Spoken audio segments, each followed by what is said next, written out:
चलो एक ठो और दे देते हैं आपको। कोई ए पॉइंट है तो ए से चला इस तरह से, इसके बाद ऐसे चला, फिर चला इससे, फिर चला इससे। ई हो गया बी, ई हो गया सी, हो गया डी, ये हो गया ई। तो हमको ए से ई तक का विस्थापन निकालना है। विस्थापन क्या होगा और दूरी क्या होगा? दूरी, लेकिन इसमें नंबर दे देना चाहिए ना जी, है?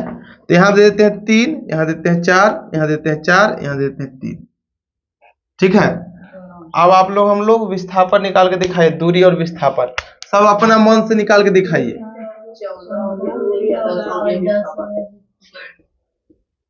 ये अपने मन से निकाल के दिखाओ हमको सब कुछ। अब कोई के दिखा के नहीं, अपने से। हमको ए से ई तक का दूरी बताओ कितना होगा और विस्थापन कितना होगा, दोनों निकाल के दिखाओ।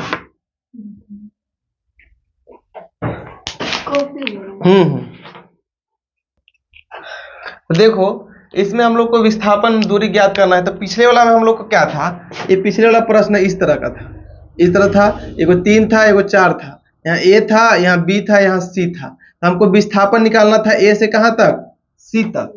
तो इसलिए हम क्या कर रहे थे, पाइथागोरस प्रमेय लगाए थे। तो पाइथागोरस प्रमेय में ये लंब होता है, ये होता है आधार होता है, और ये होता है कर्ण होता है। तो पाइथागोरस प्रमेय क्या कहता है, कर्ण का स्क्वायर जो होता है, कर्ण के स्क्वायर बराबर लंब का स्क्वायर, लंब का स्क्वायर प्लस आधार का स्क्वायर। ये तो पाइथागोरस प्रमेय कहता है ना। तो हमको जो हमको विस्थापन निकालना था, क्या निकालना था, विस्थापन, विस्थापन निकालना था। तो देखिए यहाँ पे कर्ण क्या है, कर्ण तो कर्ण है, इसको हमको यही निकालना है। विस्थापन तो यही ना होगा, ए से सी।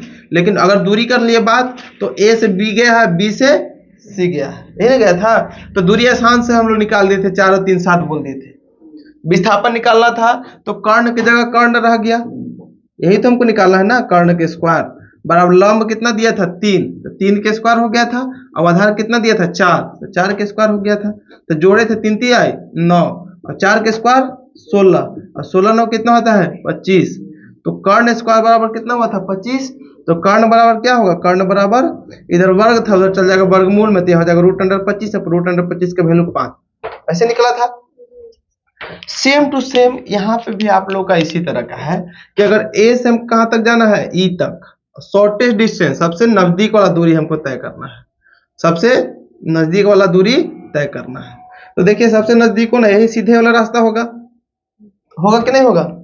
तो देखिए पहले अगर हम ई ए सी अगर ज्ञात हो जाएगा, और फिर सी ई ज्ञात होगा, सी और ई ज्ञात हो जाएगा, यहाँ से यहाँ दूरी, अब यहाँ से यहाँ दूरी ज्ञात कर लेंगे, तो फिर दोनों जोड़ लेंगे, तो हमको ए से ई तक का विस्थापन हमको पता चल जाएगा। अगर दूरी की बात कर लिया तो दूरी तो आसानी से हमको निकल रहा है। अगर दूरी की अगर बात कर लिया जाए, यहाँ पे ऐसे था, मान लीजिए यही था ना। तो अगर दूरी की बात कर लिया जाए, तो दूरी तो जैसे जैसे रास्ता से आदमी कोई जाता है, वही रास्ता क्या हो जाता है, दूरी हो जाता है। तो 3 और 4 7, और 7 4 11, और 4 11 और 3 14। तो दूरी हमको तो सीधे सीधे निकल गया कितना, 14 मीटर। अगर सब मीटर में है तो कितना होगा दूरी, 14 मीटर हो गया। विस्थापन की बात कर ली जाए तो सबसे छोटका दूरी, सबसे छोटकी लंबाई जो होता है वही विस्थापन होता है। तो ए से ई तक जाना है हमको, ऐसे घूम घूम के जा रहे हैं तो ज्यादा दूरी पड़ रहा था, लेकिन तिरछे मार दिए, तिरछे मारने के बाद क्या हुआ, दूरिया घट गया, यानी कि विस्थापन में बदल गया। तो अगर हमको ई निकालना होगा, तो हमको ई क्या चीज है, कर्ण है, ये वाला कर्ण है ना। तो कर्ण के स्क्वायर बराबर उसी की तरह कैसे होगा, उसी की तरह जैसे बोला था लंब के स्क्वायर।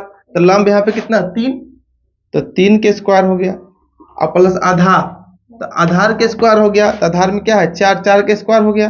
अब देखो 3 3 आए 9, प्लस 4 चौके 16, कितना हुआ 25, 25 हुआ ना। यानी कि हमको कर्ण के स्क्वायर बराबर कितना हुआ 25 हो गया। अब इधर वर्ग है तो उधर जाएगा तो वर्गमूल में बदल जाएगा। तो कर्ण बराबर क्या हमारा आ जाएगा √25, और √25 यानी कि उसका वर्गमूल निकालते हैं तो 5। यानी कि हमारा जो ई दूरी निकला, ये कितना निकल गया 5 मीटर निकल गया, ई निकला 5 मीटर। अब इसकी अगर बात कर लिया जाए तो हमको ए और ई, अब इसके लिए ई जो त्रिभुज है इसके लिए तो कर्ण ई वाला हो जाएगा, होगा ना, ई हो जाएगा लंब और ये हो जाएगा आधार।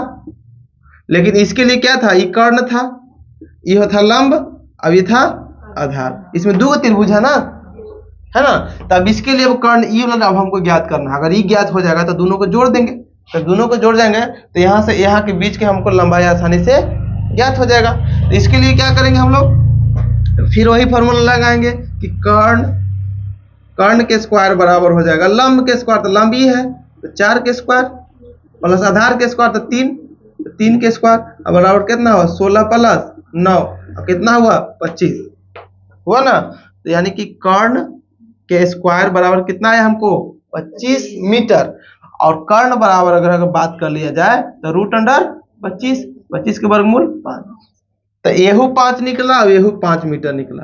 अब ए से ई तक के हमको विस्थापन कितना निकल जाएगा 5 5 10, 5 प्लस 5 बराबर 10 मीटर, यानी विस्थापन हमको कितना निकला, यही तो निकालना था। अरे बड़ी हार्ड था, अगर माइंड में लग जाएगा कि हार्ड है तो कबो नहीं बनेगा, ठीक है। और लगेगा क्योंकि दिमाग में जैसा आप सोचोगे ना वैसने दिमाग आपको बॉडी को बना देता है, वैसने दिमाग आप दिमाग के बना देता है, समझ में आया। दिमाग में कोई भी सोच चीज है कि लग रहा है आसान है, अब इसको हम बनाएंगे और नहीं बनाएंगे उसको सीख लेंगे, है ना, डरना नहीं है किस चीज के लिए। तो चलो इस चीज समझ में आ गया ना, कोई दिक्कत, मिटाते हैं इसको। तो यही दो चीज हम लोग को बनाना था, और घर पे भी आप लोग इसको प्रैक्टिस कीजिएगा, छोड़िएगा मत, ठीक है।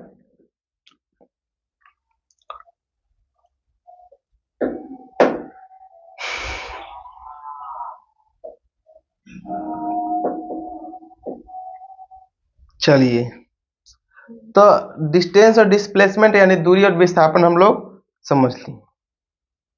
आप थोड़ा सा हम लोग चाल बराबर फॉर्मूला तो बता भी किए थे, चाल बराबर क्या फॉर्मूला होता है पता है आपको। चाल और वेग की बात करते हैं, इससे पहले चाल और वेग की बात करेंगे तो कुछ अच्छा कंसेप्ट क्लियर होगा। कभी आप लोग डायमेंशनल फॉर्मूला का नाम सुने हैं, विमीय सूत्र है, कौन कौन सुना है, कब सुनी जी हैं, तो कब सुनी हो, अभी तुरंत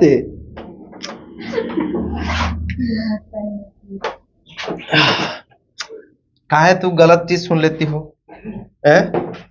पहले हम लोग करते हैं चाल की बात, चाल, अब बात करते हैं वेग की बात। चाल को स्पीड बोल देते हैं अंग्रेजी में, और वेग को कहते हैं वेलोसिटी,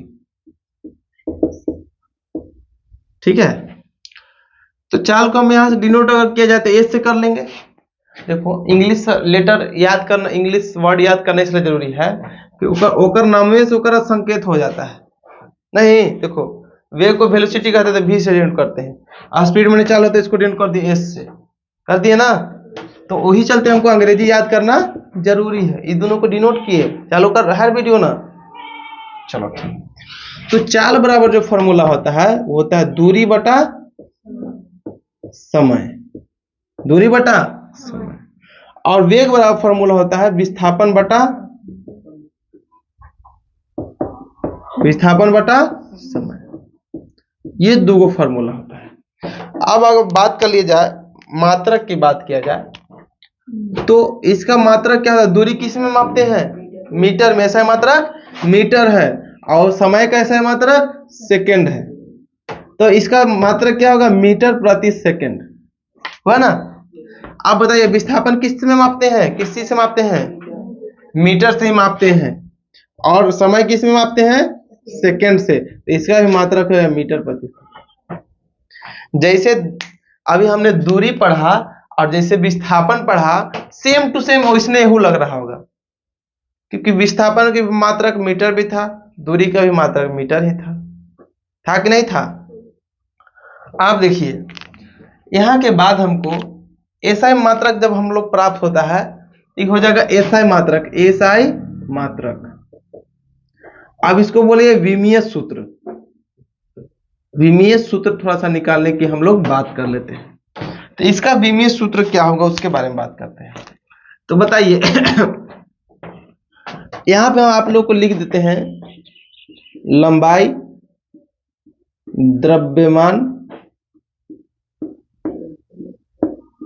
द्रव्यमान और समय और विद्युत धारा, विद्युत धारा। देखिए लंबाई को इंग्लिश में बोलते हैं लेंथ, बोलते हैं कि नहीं, लेंथ माने लंबाई। द्रव्यमान को बोलते हैं मास, समय को बोलते हैं टाइम, है ना, और विद्युत धारा को बोलते हैं करंट। करंट यानी इसको ए से इसे डिनोट किया जाता है विमीय सूत्र में। और देखिए लंबाई की मात्रक क्या होता है, मीटर, एसआई मात्रक। द्रव्यमान का केजी, एसआई मात्रक। और समय का सेकंड होता है, और विद्युत धारा का एम्पियर होता है।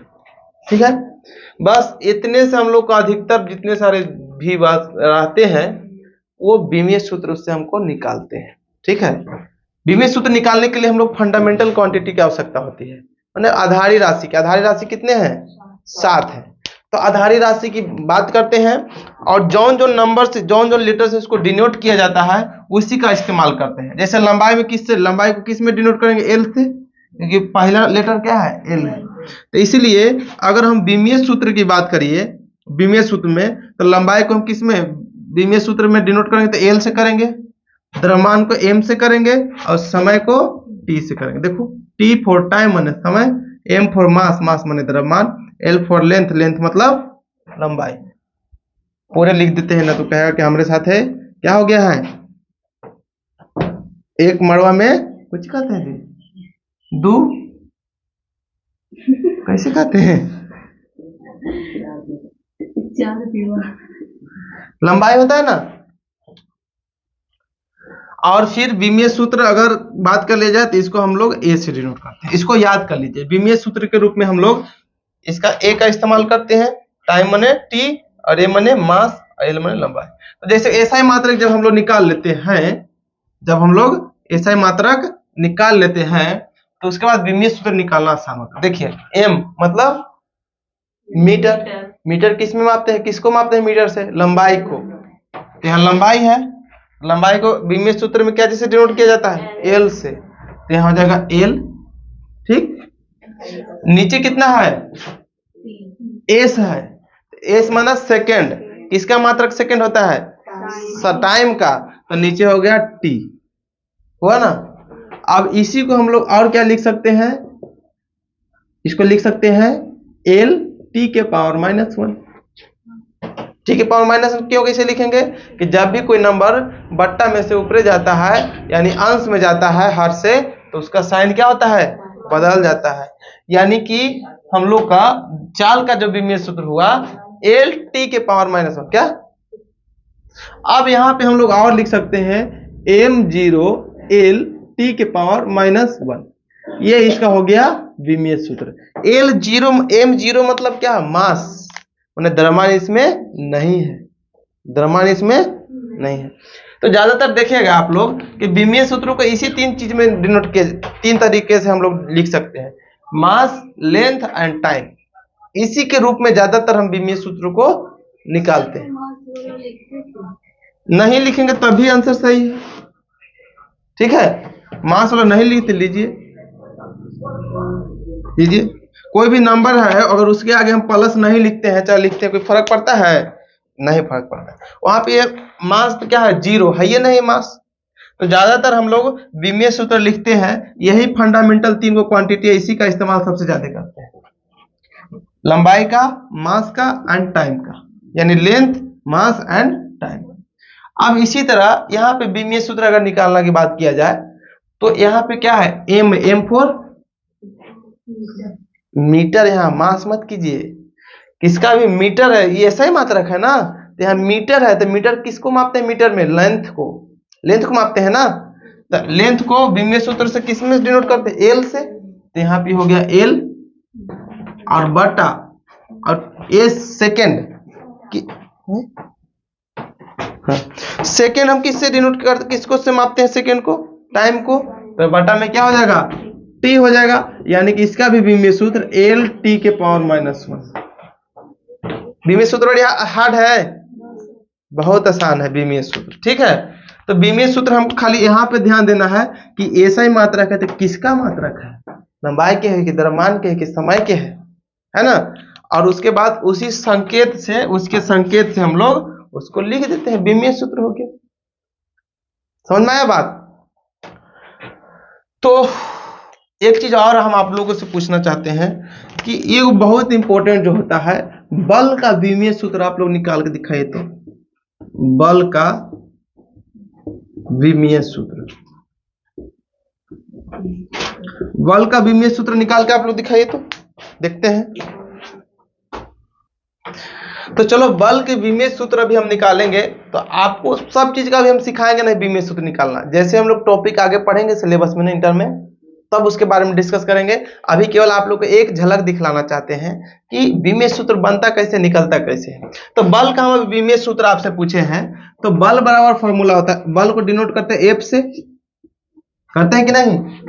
अब बल बराबर फॉर्मूला होता है मास इंटू एक्सेलरेशन, यानी कि इसी को बोलते हैं द्रव्यमान गुने त्वरण, एक्सेलरेशन को इंग्लिश में बोलते हैं त्वरण।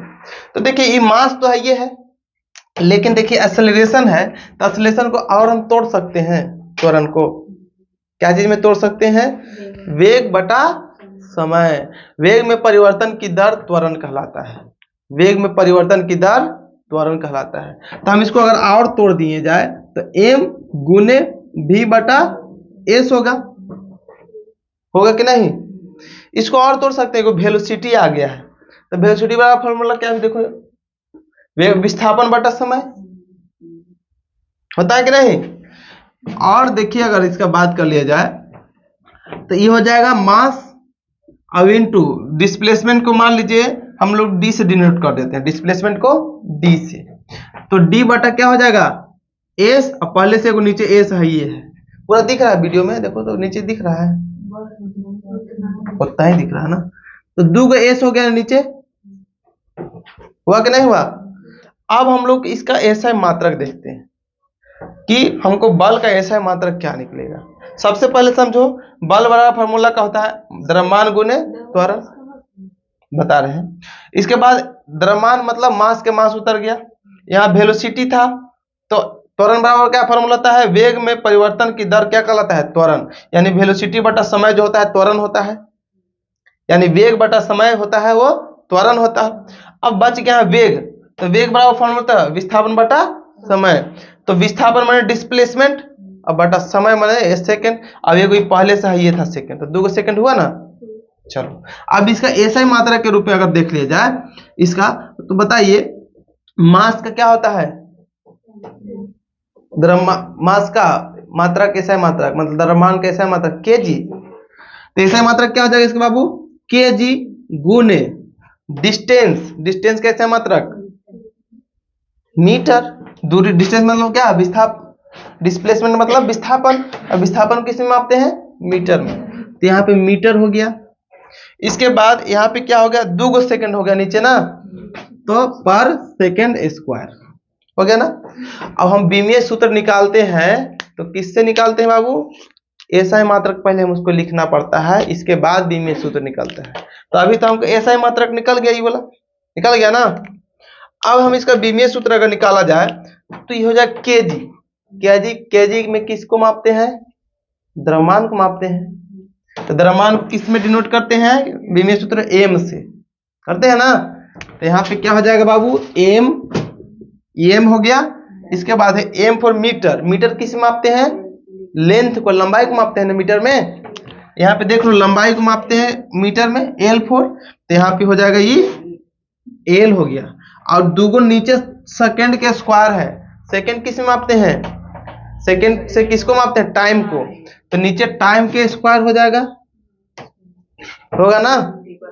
अब देखो नीचे बटा रहता है तो ऊपर में जाता है तो माइनस में बदल जाता है, तब हमारा बना क्या m l t पावर -2, ये हो गया बीमीय सूत्र किसका, बल। क्या हार्ड था, आपको इसके लिए क्या क्या जानना चाहिए था? फार्मूला, त्वरण का फार्मूला आना चाहिए था, विस्थापन का फार्मूला आना चाहिए था, फिर एसआई मात्रक निकल गया और इसके बाद बीमीय सूत्र निकल गया, है कि नहीं? तो यहाँ पे m बराबर क्या गो था? एक गो था, तो ऊपर में कुछ नहीं लिखा, इसका मतलब 1 है। l बराबर कुछ नहीं ऊपर में, तो 1 है, और t बराबर -2 हो गया।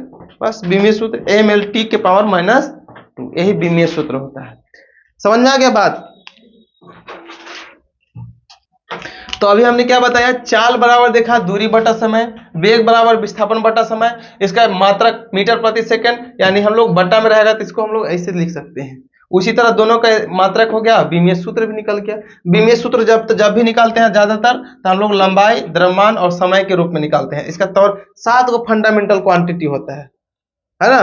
तो 7 का इस्तेमाल होता है? ज्यादा नहीं होता है, यही सबका 3 गो के, अब यही 3 को तोड़ करके इसको हमको लाना है। ऐसे तो हम लोग बल का मात्रक सीधे न्यूटन कह देते हैं, तो न्यूटन से निकलेगा नहीं। यहाँ से बल बराबर फार्मूला लिखे m गुने a, ये मास हो गया। एक्सेलरेशन बराबर फार्मूला होता है v बटा s। अब हो गया v, वेलोसिटी बराबर फार्मूला होता है डिस्प्लेसमेंट बटा टाइम, होता है ना? तो इसके मतलब हम लोग फार्मूला ये सब निकल गया, ठीक है। यहाँ पे t होना चाहिए था, सॉरी, यहाँ पे हम हर जगह क्या होना चाहिए था? वेग में परिवर्तन की दर है ना, दर मतलब t। अब सही हो गया, ठीक। हम ऐसा ही मात्रक लिख दिए थे यहाँ पे, t हो गया, ठीक ना? तो ये चीज हम लोग देख लिए। अब एक चीज इसी में और देखना चाहते हैं हम लोग, कि जो चाल होता है वो होता है, क्या होता है? चाल क्या होता है जी? अदिश राशि होता है, अदिश राशि। और जो वेग होता है वो सदिश राशि होता है। क्योंकि देखो विस्थापन भी क्या होता है? सदिश राशि होता है। तो विस्थापन से बना है वेलोसिटी वेग में। तो अगर कहेंगे कि कोई गाड़ी है 40 किलोमीटर प्रति घंटा से जा रही है, 40 किलोमीटर प्रति घंटा से गाड़ी जा रही, तो हम कह रहे हैं कि इसका मतलब चाल है उसका 40 किलोमीटर प्रति घंटा। लेकिन कहेंगे कि 40 किलोमीटर प्रति घंटा से दक्षिण की ओर जा रही है, तो उसको कहेंगे कि वेलोसिटी क्या है? 40 किलोमीटर प्रति घंटा। तभी तो हम लोग वेग को कहेंगे सदिश राशि ना, क्योंकि डायरेक्शन बताएंगे ना तब ना सदिश राशि होगा। तो अगर हम कहेंगे कि कोई गाड़ी जा रही है 40 किलोमीटर प्रति घंटा से दक्षिण की ओर, तब उसका वेलोसिटी जो होगा, तब उसका वेलोसिटी कहलाएगा, मतलब सदिश राशि हो गया। और खाली कहेंगे कि कोई गाड़ी जा रही है 40 किलोमीटर प्रति घंटा से जा रही है, तो उसका चाल हो जाएगा, वो चाल कहलाएगा। समझ में आया? तो चाल और वेग, इसका डायमेंशनल फार्मूला, सदिश राशि, अदिश राशि, सब हम लोग देख लिए। ये चीज बहुत इंपॉर्टेंट था, और कभी जब टॉपिक में आएगा तो और बहुत सारे डायमेंशनल फार्मूला निकालने के लिए सिखाएंगे। जैसे कि होता है पृष्ठ तनाव, होता है विस्कोसिटी, होता है न्यूटन का शीतलन नियम, होता है बहुत चीज होता है, स्ट्रेस होता है, स्ट्रेन होता है, बहुत चीज का सिखाएंगे, ठीक है। हम नया टॉपिक देखते हैं। तो बढ़िया बढ़िया बात बोलने से पहले हम लोग को क्या करना है? इसको बताने से पहले बढ़िया बढ़िया बात बोल देते हैं। जैसे हम लोग कभी, अच्छा एक चीज देखे होंगे आप लोग, कहीं बाराती में गए होंगे तो अगर आपको खोना में मिठाई मिला हो, खोना देखते हो, जो मतलब कुटवा में से भर के देता है, उसको खोना कहते हैं। तो पहले जो बढ़िया टेस्ट करके देखते हैं कौन टेस्टी ज्यादा है, उसको लास्ट में खाते हैं। आप लोग करते हो कि नहीं? पहले थोड़ा सा टेस्टी जिसका कम रहेगा ना, उसको पहले खा खत्म, लास्ट में टेस्ट वाला खाएंगे, बढ़िया वाला। तो यहाँ पे हम लोग देखिए कि चाल बराबर दूरी बटा जो समय कर रहे थे हम लोग, तो वो रेखीय गति थी, रेखीय गति थी। सीधी रेखा में कोई गति कर रहा था तो उसको हम लोग चाल बराबर दूरी बटा समय। लेकिन अगर कोई व्यक्ति अब सीधा रेखा पे नहीं घूमेगा, अब कहीं एंगल पे, वृत्ताकार गति में, वृत्ताकार पाथ पे घूमेगा, मतलब गोल गोल वाला में घूमेगा, तो अब इसमें चाल कैसे निकालेंगे? तो मान लीजिए अगर यहाँ बिंदु है, अच्छा कोई भी वृत्त होता है, वो वृत्त के अंदर का पूरा कितना डिग्री का बनता है एंगल? 360 डिग्री का बनता है, क्योंकि अगर ऐसे चिन्ह पार दिए जाती है हो जाएगा 180, अब इन्हों से 180 तक कितना हो गया? 360 डिग्री हो गया। आप कोई व्यक्ति है जो ए बिंदु से चल करके सी बिंदु तक जाता है, ए से सी की ओर जाता है यहाँ तक, तो यहाँ पे देखिए कोई एंगल, कोई थीटा एंगल बनता है। क्या बनता है? एंगल बनता है। तो इस केस में अगर हम लोग चाल बराबर देखें, तो चाल अगर रेडियस क्या है, इसका रेडियस क्या होगा? आर होगा, आर होगा कि नहीं रेडियो? तो चाल बराबर क्या होगा? दूरी बटा समय। तो दूरी इसमें कितना तय करना है? ए से सी, इसके अकॉर्डिंग अगर चाल बराबर स्पीड बराबर देखा जाए तो दूरी यहाँ से कितना चलेगा, ए से सी चला होगा, तो ए सी बटा क्या हो जाएगा, टी हो जाएगा। यही तो हो जाएगा चाल बराबर ना, चाल बराबर दूरी बटा समय। लेकिन अगर कोणीय चाल की बात कर लिया जाए तो कोणीय चाल को हम लोग ओमेगा से डिनोट करते हैं। कोणीय चाल एंगुलर वेलोसिटी इसको कहा जाता है, एंगुलर स्पीड इसको बोल सकते हैं यहाँ पर एंगुलर।